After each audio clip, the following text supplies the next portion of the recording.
ನಮಸ್ಕಾರ ಎಲ್ರಿಗೂ, ಶುಭ ಸಂಜೆ. ಎಲ್ಲರಿಗೂ ಕನ್ನಡ ಸ್ಪೋರ್ಟ್ಸ್ ಅಡ್ಡ ಯೂಟ್ಯೂಬ್ ಚಾನಲ್ಗೆ ಸ್ವಾಗತ.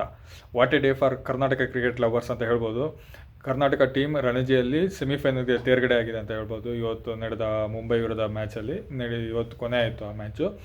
ಇನ್ನು ಗ್ರೂಪಲ್ಲಿ ಕರ್ನಾಟಕ 7 ಮ್ಯಾಚಲ್ಲಿ 3 ವಿನ್ ಆಗಿ 1 ಸೋತು, ಹಾಗೆ ಮತ್ತೆ 3 ಮ್ಯಾಚನ್ನ ಡ್ರಾ ಮಾಡಿಕೊಂಡು ಗ್ರೂಪಲ್ಲಿ ಸೆಕೆಂಡ್ ಪ್ಲೇಸಲ್ಲಿದ್ದರು. ಗ್ರೂಪ್ ಬಿ ಯಲ್ಲಿ MP ಅವ್ರು ಫಸ್ಟ್ ಪ್ಲೇಸಲ್ಲಿದ್ದರು. ಒಟ್ಟು 27 ಪಾಯಿಂಟ್ ಕಲೆಕ್ಟ್ ಆಗಿದ್ರು, ಪ್ಲಸ್ 503 ರನ್ ರೇಟ್, ಉತ್ತಮ ರನ್ ರೇಟ್ ಕೂಡ ಇತ್ತು ಅಂತ ಹೇಳ್ಬೋದು. ಇನ್ನು ಇವತ್ತು ಕ್ವಾರ್ಟರ್ ಫೈನಲ್ ಅವರಿಗೆ ಮುಂಬೈ ಮೇಲಿತ್ತು. ಒಂದು ಟಫ್ ಆಪೋನೆಂಟ್ ಅಂತಲೇ ಹೇಳ್ಬೋದು, ಯಾಕಂದರೆ ಇದು ಮುಂಬೈ ಗ್ರೌಂಡ್, ಹೋಮ್ ಗ್ರೌಂಡ್ ಕೂಡ ಆಗಿತ್ತು.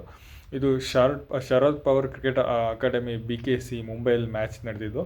ಹಾಗೆ ಮುಂಬೈ ಟಾಸ್ ವಿನ್ ಆಗಿ ಬ್ಯಾಟಿಂಗ್ ಕೂಡ ಆಯ್ಕೆ ಮಾಡ್ಕೊಂಡಿದ್ರು. KL ರಾಹುಲ್ ಅವರು ಕರ್ನಾಟಕ ಟೀಮಲ್ಲಿದ್ದರು. ಅದೊಂದು ಅವರು 2020 ವರ್ಲ್ಡ್ ಕಪ್ ಆಡ್ತಿದ್ದರಿಂದ ಅವರು ರಣಜಿ ಆಡ್ತಿದ್ದಾರೆ, ಅದೊಂದು ಪ್ಲಸ್ ಪಾಯಿಂಟ್ ಆಯಿತು ಅಂತ ಹೇಳ್ಬೋದು ಕರ್ನಾಟಕಕ್ಕೆ. ಇನ್ನು ಕರ್ನಾಟಕ ಅವರು ಈ ಮ್ಯಾಚನ್ನು 4 ವಿಕೆಟಿಂದ ಗೆದ್ದು ಸೆಮಿಫೈನಲ್ ತೇರ್ಗಡೆ ಆಗಿದ್ದಾರೆ. ಇನ್ನು ಸೆಮಿಫೈನಲಲ್ಲಿ ಅವರು ಉತ್ತರಾಖಂಡ್ನ ಫೇಸ್ ಮಾಡೋದಿದೆ. Karnataka versus Uttarakhand first semifinal ಇರುತ್ತೆ. ಇನ್ನೊಂದು ಕಡೆ ಜಮ್ಮು ಆ್ಯಂಡ್ ಕಾಶ್ಮೀರ್ ಒಳ್ಳೆ ಆಡ್ತಾ ಇದ್ದಾರೆ, ಸೆಮಿಫೈನಲ್ಗೆ ಹೋಗಿದ್ದಾರೆ. ಅವರು ಮೋಸ್ಟ್ ಪ್ರಾಬಬ್ಲಿ ವೆಸ್ಟ್ ಬೆಂಗಾಲ್ ಮೇಲೆ ಆಡ್ಬೋದು, ಯಾಕಂದರೆ ಬೆಂಗಾಲ್ ಅವರು ಆಲ್ರೆಡಿ ಫಸ್ಟ್ ಇನ್ನಿಂಗ್ಸಲ್ಲಿ 315 ರನ್ ಟ್ರಯಲ್ ತೊಗೊಂಡಿದ್ದಾರೆ ಆಂಧ್ರ ಮೇಲೆ. ಸೊ ಇನ್ನೊಂದು quarter final West Bengal versus Jammu and Kashmir ಇರುತ್ತೆ ಅಂತ ಹೇಳ್ಬೋದು. ಒಂದು ಉತ್ತಮವಾದ ಸೆಮಿಫೈನಲ್ ಪಂದ್ಯ ನಿರೀಕ್ಷಣೆ ಮಾಡ್ಬೋದು. ಇನ್ನು ಈ ಮ್ಯಾಚ್ನ ಗಮನ ಹರಿಸೋದಾದರೆ ಮುಂಬೈಯವರು 48 ಓವರ್ಗಳಲ್ಲಿ ಕೇವಲ 120 ರನ್ನಿಗೆ ಆಲ್ಔಟ್ ಆದರು ಫಸ್ಟ್ ಇನ್ನಿಂಗ್ಸಲ್ಲಿ. ಅದೊಂದು ಉತ್ತಮವಾದ ಬಾಲಿಂಗ್ ಪ್ರದರ್ಶನ ಕೊಟ್ಟಿದ್ದರು. ಅಖಿಲ್ ಹರ್ಡೇಕರ್ 60 ಹೊಡೆದಿದ್ರು, ಅದು ಬಿಟ್ಟರೆ ಬೇರೆ ಯಾರಿಂದ ಅಷ್ಟು ಪ್ರದರ್ಶನ ಬಂದಿರಲಿಲ್ಲ. ಇನ್ನು ಬಾಲಿಂಗ್ನಲ್ಲಿ ಪ್ರಸಿದ್ಧ ಕೃಷ್ಣ, ಶ್ರೇಯಸ್ ಗೋಪಾಲ್, ವಿದ್ವತ್ ಕಾವ್ರಪ್ಪ ತಲಾ 3 ವಿಕೆಟ್, ಹಾಗೆ ವಿದ್ಯಾಧರ್ ಪಾಟೀಲ್ 1 ವಿಕೆಟ್ ತೊಗೊಂಡಿದ್ರು. ಇನ್ನು ಈ ಕರ್ನಾಟಕ ಫಸ್ಟ್ ಇನ್ನಿಂಗ್ಸ್ ಆರಂಭಿಸಿ ಓಪನಿಂಗ್ ಚೆನ್ನಾಗಿ ಬಂದಿತ್ತು, ಆದರೆ ನೆಕ್ಸ್ಟು ಮಿಡಲ್ ಆರ್ಡರ್ ಮತ್ತು ಲೋಯರ್ ಎಂಡ್ ಏನು ಪರ್ಫಾರ್ಮೆನ್ಸ್ ಬಂದಿಲ್ಲ. 47 ಓವರಲ್ಲಿ ಇವರು ಕೂಡ 173ಗೆ ಆಲ್ಔಟ್ ಆದರು. ಕೇವಲ ಒಂದು 50 ರನ್ ಲೀಡ್ ಅಷ್ಟೇ ತೊಗೊಳಕ್ಕಾಯಿತು, 53 ರನ್ ಲೀಡ್ ತೊಗೊಂಡಿದ್ರು.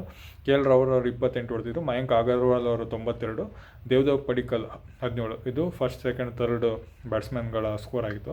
ಅದು ಬಿಟ್ಟರೆ ಯಾರಿಂದನೂ ಡಬಲ್ ಡಿಜಿಟ್ ಸ್ಕೋರೇ ಬಂದಿಲ್ಲ, ಪಟ ಔಟ್ ಆಗಿಬಿಟ್ರು. ಮೋಹಿತ್ ಅಶ್ವತಿ ಅವರು, ತುಷಾರ್ ದೇಶಪಾಂಡೆ ಅವರು ತಲಾ 4 ವಿಕೆಟ್ ತೊಗೊಂಡ್ರು. ಸುಯಾನ್ ಶೆರ್ಜೆ ಅವರು ಹಾಗೆ ಶಾರ್ದುಲ್ ತಾರ್ಕೂರ್ ಅವರು ತಲಾ 1 ವಿಕೆಟ್ ಪಡ್ಕೊಂಡಿದ್ರು. ಇನ್ನು ಸೆಕೆಂಡ್ ಇನ್ನಿಂಗ್ಸ್ ಆರಂಭಿಸಿದ ಮುಂಬೈಯವರು ಅವ್ರಿಗೆ 50 ರನ್ಸು ಬ್ಯಾಕಲ್ಲಿದ್ದರು, ಆದರೂ ಒಳ್ಳೆಯ ಬ್ಯಾಟಿಂಗ್ ಪ್ರದರ್ಶನ ಕೊಟ್ಟರು. 98.3 ಓವರ್ಗಳಲ್ಲಿ 377 ರನ್ ಹೊಡೆದು ಆಲ್ಔಟ್ ಆದರು. ಇಲ್ಲೂ ಕೂಡ ಯಶಸ್ವಿ ಜೈಸ್ವಾಲ್ ಅವರು 36 ರನ್ನು, ಅಖಿಲ್ ಹರ್ಡೇಕರ್ ಅವರು 33, ಆಕಾಶ್ ಆನಂದ್ 70, ಮುಷೀರ್ ಖಾನ್ 49, ಸಿದ್ಧಾರ್ಥ್ ಲಾಟ್ 25, ಸುಯಾನ್ ಶೆರ್ಜೆ 25 ಹೊಡೆದ್ರು. ಆಮೇಲೆ ಸ್ವಲ್ಪ ಮಿಡ್ಲ್ ಆರ್ಡರಲ್ಲಿ ಕೊಲ್ಯಾಪ್ಸ್ ಆದರು. ಆದರೆ ಲಾಸ್ಟಿಗೆ ತನುಷ್ ಕೊಟಿಯಾನ್ ಅವರು 48, ಹಾಗೆ ತುಷಾರ್ ನಾಟ್ಔಟ್ ಆಗಿದೆ 48, ತುಷಾರ್ ದೇಶಪಾಂಡೆ 40 ಬಾಲಿಗೆ 47 ರನ್ ಹೊಡೆದ್ರು. ಇದು ಸ್ವಲ್ಪ ಕರ್ನಾಟಕ ಮುಳುವಾಯಿತು ಅಂತ ಹೇಳ್ಬೋದು. 82 ಬಾಲಿಗೆ 89 ರನ್ ಪಾರ್ಟ್ನರ್ಶಿಪ್ ಕೊಟ್ಟರು ಲಾಸ್ಟು 9ನೇ ವಿಕೆಟಿಗೆ. ಇದೇ ಸ್ವಲ್ಪ ಕರ್ನಾಟಕಕ್ಕೆ ಮೈನಸ್ ಆಯಿತು, ಇಲ್ಲ ಇನ್ನೂ ಈಸಿಯಾಗಿ ವಿನ್ ಆಗೋರು. ಅದು ಬಿಟ್ಟರೆ ಅದರಿಂದ ಸ್ವಲ್ಪ ಅವರು 377 ರನ್ ಗಳಿಸಲು ಸಾಧ್ಯ ಆಯಿತು. ಇದರಿಂದ ಕರ್ನಾಟಕಕ್ಕೆ 340 ಸಮಥಿಂಗ್ ಟಾರ್ಗೆಟ್ ಸಿಕ್ತು. 325 ರನ್ ಟಾರ್ಗೆಟ್ ಸಿಕ್ಕಿತ್ತು. ಸೊ 325 ರನ್, ಇದರಲ್ಲಿ ವಿದ್ಯಾಧರ್ ಪಾಟೀಲು 2 ವಿಕೆಟ್ ತೊಗೊಂಡಿದ್ರು, ಪ್ರಸಿದ್ಧ ಕೃಷ್ಣ 1, ವಿದ್ಯುತ್ ಕಾರಪ್ಪ 2, ಶ್ರೇಯಸ್ ಗೋಪಾಲ್ 1, ಶಿಖರ್ ಶೆಟ್ಟಿ ಅವರು 3 ವಿಕೆಟ್ ತೊಗೊಂಡಿದ್ರು. ಕೊನೆಯಲ್ಲಿ ಉತ್ತಮ ಒಂದು ಬಾಲಿಂಗ್ ಪ್ರದರ್ಶನ ಕೊಟ್ಟಿದ್ರು. ಇನ್ನು ಒಳ್ಳೆ ಇದು ಈಸಿಯಾಗಿರಲಿಲ್ಲ ಟಾರ್ಗೆಟು 325 ಅಂತ ಹೇಳ್ಬೋದು. ಡಿಫಿಕಲ್ಟ್ ಇತ್ತು ಚೇಸ್ ಮಾಡೋಕ್ಕೆ.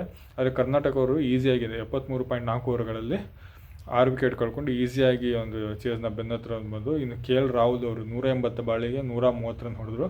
ಈ ಪ್ರದರ್ಶನಕ್ಕೆ ಅವರಿಗೆ ಪ್ಲೇಯರ್ ಆಫ್ ದ ಮ್ಯಾಚ್ ಕೂಡ ಸಿಕ್ತು, ಒಂದು ಖುಷಿಯ ವಿಚಾರ ಅಂತ ಹೇಳ್ಬೋದು.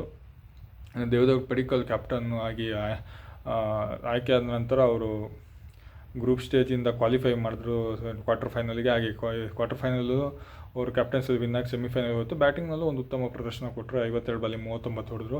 ಕರುಣ್ ನಾಯರ್ ಅಷ್ಟೇನು ಆಡಲಿಲ್ಲ, 13 ರನ್ ಅಷ್ಟೇ. ಆದರೆ ರವಿಚಂದ್ರನ್ ಅವರು 123 ಬಾಲಿಗೆ 83 ರನ್ ನಾಟ್ಔಟ್ ಆಗದೆ ಹೋದರು. ಹಾಗೆ ಕೊನೆಯಲ್ಲಿ ವಿದ್ಯಾಧರ್ ಪಾಟೀಲ್ ಅವರು 30 ಬಾಲಿಗೆ 31 ರನ್ ಹೊಡೆದ್ರು ಅಂತ ಹೇಳ್ಬೋದು.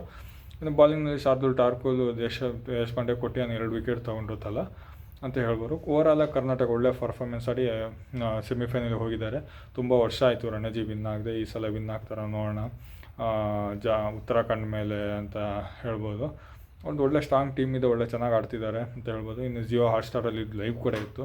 ಹಾಗೆ ಪ್ಲೇಯರ್ಸ್ ಕನ್ನಡದಲ್ಲಿ ಮಾತಾಡೋದು ಕ್ಲೀನಾಗಿ ಕೇಳಿಸ್ತಾ ಇತ್ತು, ಅದು ಚೆನ್ನಾಗಿತ್ತು. ಕೊನೆಯ ರವಿಚಂದ್ರನ್ ಹಾಗೆ ವಿದ್ಯಾಧರ್ ಪಾಟೀಲ್ ಅವರ ಕಾನ್ವರ್ಸೇಷನ್ ತುಂಬ ಚೆನ್ನಾಗಿತ್ತು ಅಂತ ಹೇಳ್ಬೋದು.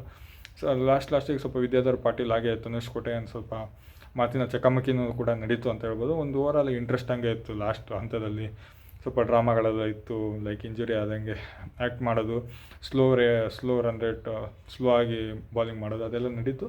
ಸ್ವಲ್ಪ ಕ್ಯಾಚು 8 ರನ್ ಬೇಕಿದ್ದ ಒಂದು ಕ್ಯಾಚು ಬಿಟ್ಟರು ವಿದ್ಯಾಧರ್ ಪಾಟೀಲ್ ಅವ್ರದ್ದು. ಅದು ಓವರಾಲಾಗಿ ಚೆನ್ನಾಗಿ ಆಡಿ ವಿನ್ ಆದರು ಅಂತ ಹೇಳ್ಬೋದು. ಒಂದು ಸ್ಟ್ರಾಂಗ್ ಟೀಮ್ ಇದೆ. ಹೋಪ್ ಈ ಸಲ ರಣಜಿ ನಮ್ಮದೇ ಆಗತ್ತೆ ಅಂತ ನೋಡೋಣ. ಯಾಕಂದರೆ ಸೈಯದ್ ಮುಸ್ತಕ್ ಅಲಿಯಲ್ಲೂ ಸೆಮಿಫೈನಲ್ ಸೋತ್ವಿ, ವಿಜಯ್ ಹಜಾರೆ 50 ಓವರ್ಸಲ್ಲಿ ಸೋತ್ವಿ. ನೋಡೋಣ ಇದರಲ್ಲಿ ಕರ್ನಾಟಕ ಆಫ್ಟರ್ ಲಾಂಗ್ ಟೈಮು ಒಂದು ರಣಜಿ ಟ್ರೋಫಿ ನಮ್ದು ಆಗತ್ತಾ ಅಂತ. ಧನ್ಯವಾದಗಳು.